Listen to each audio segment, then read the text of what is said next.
Si en apparence tout est calme au couvent royal, n'allez pas croire que la 6e édition du Salon du Livre de Saint-Maximin n'a pas largement attiré les lecteurs. Vous ne connaissez pas cet endroit.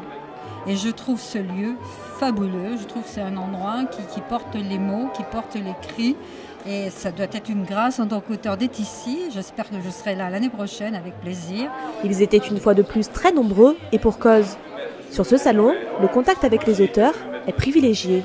Ils sont accueillants, avenants, ils nous disent de venir à leur stand, ils nous présentent leurs livres, c'est cool. Parmi ces écrivains, un ancien coureur cycliste qui ne se destinait pas à la littérature. On va dire pendant 20 ans, il y a des journalistes qui ont souhaité donc faire un livre avec moi sur les mémoires et donc j'ai toujours refusé. Puis alors, j'ai eu la chance de faire 3 Tours de France en tant que journaliste et pilote. Et donc à côté de moi, j'avais cet énergumène là, Jean-Paul Vespini, qui était journaliste à la Provence, mais qui est aussi écrivain. Alors j'avais mis quand même certaines clauses. Je ne voulais pas faire un livre sur moi, parler donc je suis le plus grand, le plus beau, le plus fort. Et j'ai souhaité faire un livre sur le cyclisme dans les années donc 70. Le livre est très bien tourné, ça représente vraiment ce que je pense du cyclisme. Et il est un peu à mon effigie, quoi. Ces 2 journées ont été consacrées à la rencontre de tous ces auteurs et aux dédicaces, faites de mots ou d'images.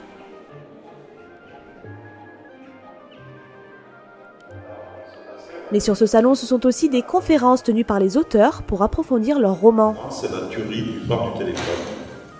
La tuerie du bar du téléphone, ça s'est passé à Marseille en 1978, le 3 octobre. Et c'est pour ça qu'on appelle aussi le massacre de la Saint-Gérard. La difficulté de l'enquête a été de déterminer qui vraiment était visé. Voilà, c'est une affaire de petits proxénètes qui a mal tourné. Pourquoi j'écris sur ces histoires qui ont été rendues publiques, dont on a jugé les auteurs pour la plupart? Pourquoi? Parce que dans ces enquêtes, il y a eu des lacunes, il y a eu des non-dits qui me sont restés en travers. Mais je n'écris pas que des romans policiers. Entre chaque roman, j'écris des livres d'humour. Premièrement, ça me change les idées. Et puis, c'est mon fond de commerce, c'est mon caractère. Mais même dans mes polars, il y a de l'humour. Et même dans mes livres d'humour, il y a des cadavres. Pour certains, en revanche, l'explication de leur livre ne peut pas prendre cette forme.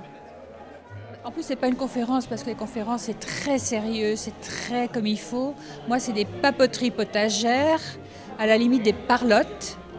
Mais je veux qu'on soit heureux. C'est tellement vivant et c'est tellement extraordinaire, le monde des plantes, que je veux qu'on rentre dans cette espèce de gaieté de la nature.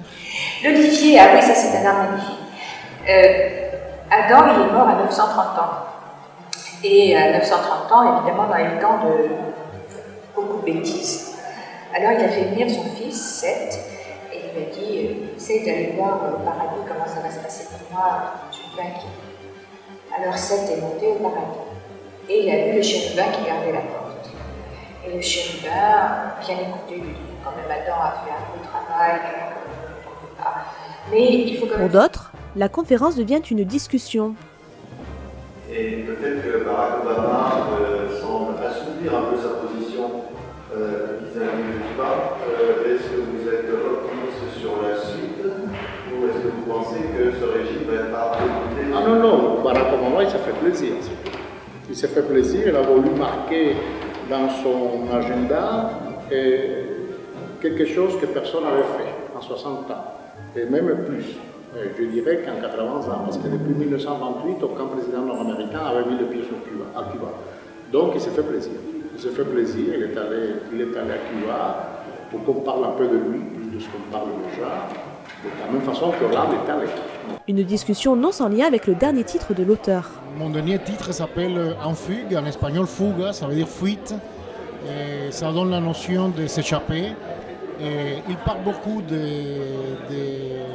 d'un pays duquel les gens sont partis depuis très longtemps, et notamment parce qu'il y a un régime en place depuis 60 ans, pratiquement 6 décennies, et les gens sont partis ailleurs, chercher des endroits où pouvoir créer et vivre librement. Mais voilà déjà l'heure de la dernière conférence. tout en images. C'est ce petit Jérôme d'ailleurs qui lui donnera une première leçon de marchandage sénégalais, parce qu'il l'emmène à Soumbédioune et là il marchande tout. Alors elle, Audrey, arrivant de France, elle est un petit peu choquée, mais pour le petit garçon, tout cela est très naturel. Alors tous ces Européens, on les rencontre tout au long du récit, et tous les personnages en refléteront la diversité. Une diversité que l'on retrouve au Sénégal et qui est à l'origine de ce roman au but bien précis. Balayer un peu les clichés un peu trop tranchés, à savoir les blancs sont comme ci, les noirs sont comme ça, sauf que ça n'est pas aussi simple. Tout est complexe, on surfe un peu sur le je t'aime moi non plus. C'est quand même difficile d'être à la fois semblable et à la fois aussi différent. Mais sur ce salon, il n'y a pas que des auteurs. Des associations proposent des ateliers, toujours en rapport avec les livres. Que l'enluminure a toujours fait partie des livres depuis le Moyen-Âge dans les manuscrits. Est-ce qu'ils sont bons élèves? Ah, ils sont très bons élèves, il y a une très bonne ambiance, ça permet beaucoup d'échanges, ils posent des questions sur la technique. Et voilà, on passe un bon moment, de bonnes journées en tout cas. Et les élèves n'ont pas d'âge. À peine arrivé, paf, on est allé dans le lumineux, on s'est illuminé, quoi. Puis, voilà. Je trouve que c'est dommage qu'on ne soit pas arrivé hier, puisque c'était déjà hier, mais là, ça, on ne le savait pas. On n'avait pas dit que l'eau de miel était déjà prête hier, alors donc... mais je vois qu'il y a encore tout ce qu'il faut. La calligraphie, j'ai fait la montée. La dame qui m'a fait faire, elle a écrit pour montrer. Les cannes de Provence. Ça aussi, c'est elle. Et après, moi, j'ai fait ça. Un apéritif est venu offrir une pause aux auteurs et visiteurs à l'issue de l'inauguration du salon. Mais dès le lendemain, ce sont de nouveau des écrivains souriants que l'on a retrouvés la plupart du temps en pleine discussion, parfois insolites. De la même façon qu'on a adopté une petite fille charmante il y a 3 ans, il y a 2 jours, nous avons adopté des petits chatons ici présents, et nous les avons emmenés au Salon du Livre. C'est ainsi que Colette, autre auteure à mes côtés, qui les a vus, propose de les adopter. Donc c'est une merveilleuse histoire d'adoption. Alexandre vient de faire une erreur parce que je n'ai pas l'intention d'adopter ces petits chats. C'est mon chien qui a décidé d'adopter un petit chat parce qu'il s'ennuie. Voilà. Et quand personne n'est devant un stand, les sourires sont quand même francs et les occupations diverses et variées. Ah non, pardon, je me suis trompé. C'est là, cette bloc.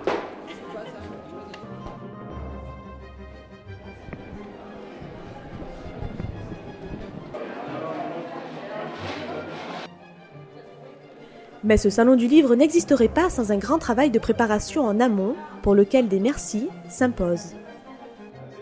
Enfin, tout ceci serait quand même impossible sans la bonne volonté de certaines forces vives ici qui sont là et que je remercie vraiment. Merci à nos partenaires institutionnels et privés qui nous soutiennent. Merci au personnel du couvent royal très dévoué. Merci aux librairies Mirabeau, Plein Ciel et U-Culture. J'espère que leurs vendeuses vont beaucoup courir ce week-end. Pour l'instant, ça va, ils se tiennent. Merci également à tous les auteurs, sans qui cette manifestation, ça M. de la Palisse aurait pu le dire, n'aurait aucun intérêt. Enfin, un énorme merci à mes amis de l'association Provence Culture d'œuvrer à mes côtés pour que cet événement soit une fête.